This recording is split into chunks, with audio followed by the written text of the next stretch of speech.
구독자분들 안녕하세요. 안녕하세요. 저는 진행을 맡은 묵은지. 저는 MC 주주입니다. 네, 우리 주주씨는 오늘 처음 하시는 건데 어떠세요? 제가 원래 잘 떠는 스타일이 아닌데 왜 이렇게 떨리는지 모르겠어요 지금. 떨려요. 심장이 터질 것 같아요. 구독과 좋아요, 알람 설정! 오늘 만나볼 직업이 뭐죠? 바로 반려견 행동심리 전문가입니다. TV에도 자주 출연하신 분이고요. 도티 밸런스 트레이닝 대표이신 고민성 대표님을 자리로 모시겠습니다. 어서 오세요. 네, 안녕하세요. 아이고, 네, 안녕하세요. 네, 고쌤입니다. 네, 그 앞에부터 해주시면 안 돼요? 독지차 TV. 저도 한번 해볼래요. 나비TV 주쌤입니다. 아이고. 멘토님 자기소개 한번 부탁드리겠습니다. 저는 이제 독티 강아지 방문 훈련 대표도 맡고 있고 이제 독티처 TV에 이제 고쌤도 맡고 있고요. 네이버 인플루언서의 이제 독티처 고쌤도 맡고 있는 정말 여러 활동을 하는 반려견 행동심리 전문가 고민성이라고 합니다. 멘토님의 양력부터 살펴보도록 하겠습니다. 현 독티 반려견 행동 전문가. 멘토님이 지금 반려견 행동심리 전문가잖아요. 그렇죠. 어떤 일을 주로 하나요? 처음에 하는 게 바로 반려견의 심리를 파악하는 거예요. 반려견의 심리를 파악하고 또 어떻게 보면 반려견이 행동으로 보여줬던 그동안의 이야기를 보호자한테 전달을 해주고 그리고 그 심리를 이해한 보호자를 데리고 반려견과 함께 훈련을 해서 좀 더 건강한 반려생활을 만드는 게 그게 제가 하는 역할입니다. 사람도 아니고 말을 못 하잖아요. 그쵸. 강아지 심리를 어떻게 알아듣죠? 반려견도 사실 이야기를 하죠. 뭐 예를 들면 높게 짖는 거는 경고의 의미일 수 있지만 낮게 짖는 거는 공격하기 전의 신호일 수도 있고요.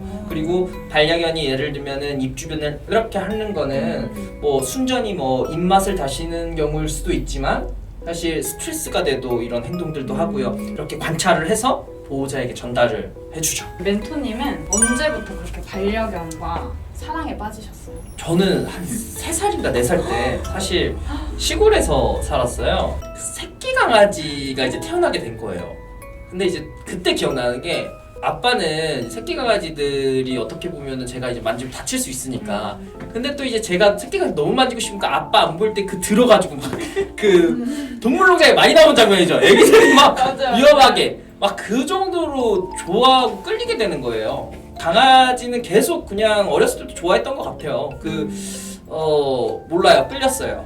아파트에서 키워도 괜찮아요? 그럼요. 네, 충분히 가능하고 사계절이 뚜렷한 우리나라에서 살기가 힘든 견종도 많아요. 집안에서 뭐 키우는 거는 당연하죠. 그러면 더욱더 선생님 같은 직업이 필요하겠네요. 그쵸. 요즘 아파트가 많잖아요. 사실 독일 같은 경우에는 입양 전부터 보호자를 시험을 봐서 그 시험에 합격해야지만 입양할 수 있어요. 그런데 우리나라는 그냥 어떻게 보면 그냥 이렇게 길 걷다가 그냥 샵에서 좀 이쁜 친구들이 있으면 입양을 하잖아요. 근데 그게 참 어떻게 보면 책임감이 큰 건 아니죠. 너무 작은 데서부터 시작하다 보니 배변 못 보면 안 키우고 그리고 털 많이 날리면 근데 그런 것들을 알고서 가족이라고 정말 생각했으면 다 알고서 그리고 다 이해할 준비가 되고서 그리고 다 준비가 돼 있는 상태에서 입양을 했어야죠. 반려견 행동심리 전문가가 되려면 강아지를 꼭 키워야 되나요? 경험엔 큰 도움이 될 수 있죠. 그러니까 반려견을 뭐 잘 훈련한다, 잘 미용한다 이런 것보다는 보호자를 이해할 수 있어요. 예를 들면 애엄마 느낌? 엄마들끼리는 통하잖아요. 알잖아요. 그런 느낌처럼 보호자를 더 공감할 수는 있죠. 강아지를 키우는 사람과 안 키우는 사람은 분명히 차이가 있을 테니까요. 가장 어려운 케이스는 어떤 거예요? 훈련하기? 어려운 케이스는 사실은 반려견이 어렵다라기보다는 반려견은 저는 제가 훈련을 했을 때 다 돼요. 다만 뭐 시간이 걸릴 수도 있고 하지만 어려운 건 없어요. 근데 보호자가 잘 안 따라주면 그게 제일 어려워요. 왜냐면 충분히 될 수 있는 아이여도 보호자가 안 따라주고 만약에 보호자가 할 의지가 없다면 제 옆에 있을 때는 아이가 달라지는 모습이 조금이라도 보이겠지만 정작 보호자님 옆에서는 문제가 해결되지 않으니까 어쨌든 보호자가 원하는 거는 내 옆에 있을 때 해결되는 거잖아요. 근데 그 부분이 안 되니까 그게 전 제일 어렵다고 생각해요. 물론 훈련사가 그거를 잘 리드하는 것도 훈련사 역할이라고도 생각해요. 독티라는 그 반려견 교육 사업을 하시잖아요. 네, 네. 그래서 그거를 하시게 된 계기가 좀 궁금해요. 독티는 해외에 있는 어쨌든 최신 훈련 시스템과 그리고 그 시스템을 우리나라에 좀 더 보편화시키는 브랜드라고 볼 수 있어요. 트레이닝에 이제 중점이 되는 거는 이제 보호자한테 이제 초점이 맞춰지고 또 그 초점이 맞춰지는 거에 대한 회사를 제가 계속 꿈꾸고 있었거든요. 그래서 좀 독티는 기존에 있던 좀 훈련에 대한 인식을 보호자가 스스로 좀 배워야 된다? 좀 이런 시스템을 많이 구축을 하고 싶었던 회사예요. 그래서 그러다 보니까 이제 독티에서 도구 트레이닝 해가지고 줄여서 독티라고 해서 이제 회사를 만들게 됐죠. 처음부터 잘 되셨어요? 모든 스타트업은 사실 잘 되지 않습니다. 꾸준히 서비스를 제공하고 꾸준히 브랜딩을 해야지만 좀 더 알아주기 때문에 지금은 제가 이제 공동대표인데 그 대표님의 지인의 지인이 독티를 좀 알고 있을 정도 강아지 키우는 분이라면 그땐 좀 뿌듯하더라고요. 그래서 좀 더 키우자. 모든 분들이 알 수 있도록. TV에 프로그램 네. 많이 출연하셨다고 들었어요. 그쵸. 이거는 뭐 한 몇 달 전, 한두 달 전인 것 같아요. 유튜브도 또 하시잖아요. 저희가 인터뷰 준비하면서 이제 영상을 봤는데 선생님의 변천사가 다른 분인가? 약간 싶을 정도로 무슨 일이 뭐 별일은 아니고요. 요새 뭐 이제 우리나라가 이제 뭐 코로나 확진자들로 정말 좀 어려움을 겪고 있잖아요. 저는 다행히 이제 뭐 확진자는 되지 않았지만 이제 확진자가 돼서 자연스럽게 또 살이 찌게 됐어요. 반려견 행동심리 전문가가 되고 싶었던 이유. 좀 더 반려견만을 위해서 해가 안 되는 일을 하고 싶었어요. 폐를 끼치지 않는? 제가 예를 들면 샵에서 일해요. 그러면은 사실 그 샵은 어쨌든 뭐 다 포함되는 이야기는 아니지만 어떤 샵은 사실 공장에서 이제 강아지 농장에서 공장처럼 찍어내는 곳에서 그 강아지를 데려오고 강아지를 이제 판매를 하고 제가 만약에 그런 곳에서 일을 했을 때 결국은 그 악순환을 끊을 수 없잖아요. 결국 저도 거기서 같이 어쨌든 미용만 하지만 일을 하게 되는 거고 그러니까 반려견을 위한 일만을 하고 싶었던 거죠 저는. 반려견을 정말 사랑하시는 게 느껴져요. 반려견 관련돼서 또 다른 직업들은 혹시 어떤 게 있나요? 공항에서 뭐 마약 탐지 이런 일들도 할 수 있고요. 그리고 뭐 간호사 병원에서 수의 테크니션도 할 수 있고요. 그리고 뭐 미용사도 할 수 있고요. 그리고 요새 뭐 애견 유치원도 있고 뭐 강아지 스파도 있고 그리고 또 요가도 있고 정말 다양해요. 요가를 보호자님이랑 반려견이랑 같이 할 수 있는 게 같이 하는. 그럼 또 이제 그런 것도 있고 요새는 또 이제 강아지들에 대한 제품들이 너무 좋게 나오니까 저는 확진자잖아요. 근데 반려견들이 이제 비만이 되는 시대가 왔어요. 그러다 보니까 이제 헬스 트레이너. 반려견 행동심리 전문가의 근무 조건이나 근무 환경 같은 거는 어떠한가요?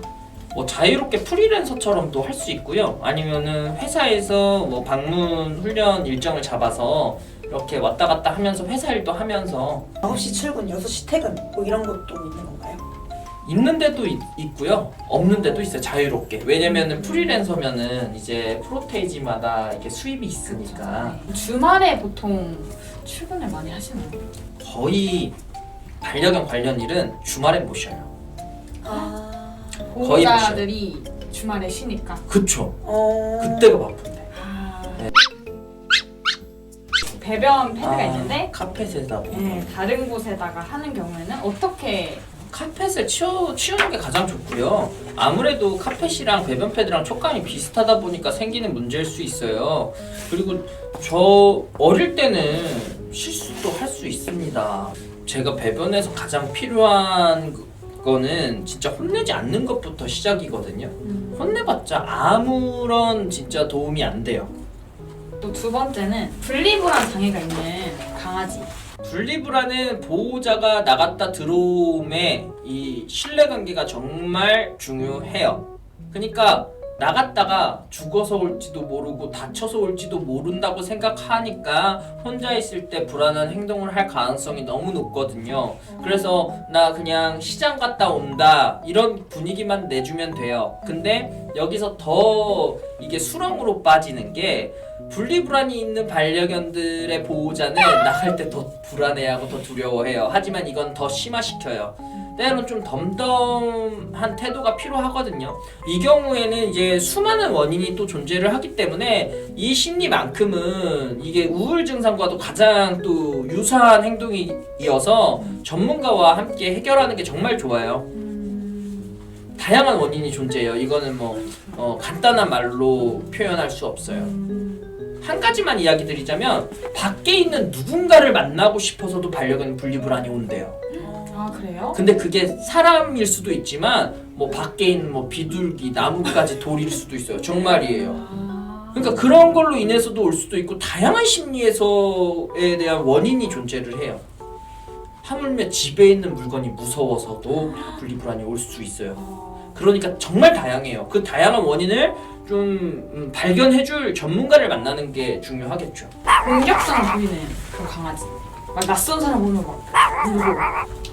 공격성은 이 유전적 기질일 수도 있지만 보호자를 지키려는 보호 본능이 될 수도 있고 처음에 이 공격성이 또 심해지는 이 과정 중에 으르렁해서 혼을 내 가지고 공격성이 확 터지는 아이들도 있어요. 사실 으르렁은 경고가 될 수 있지만 그 경고에서 더 자극만 안 하면 공격성으로 이어지지 않거든요. 근데 그 으르렁은 공격성을 보이는 거니까 무조건 안 돼! 라고 할 수 있는데 자칫 그게 상황과 환경을 잘 고려해야 돼요. 얘는 살라고 으르렁 거릴 수도 있어요. 더 이상 하지 마. 근데 보호자님은 옷을 예를 들면 입혀야 돼. 그러니까 얘의 경고를 무시하고 입힐라 했어.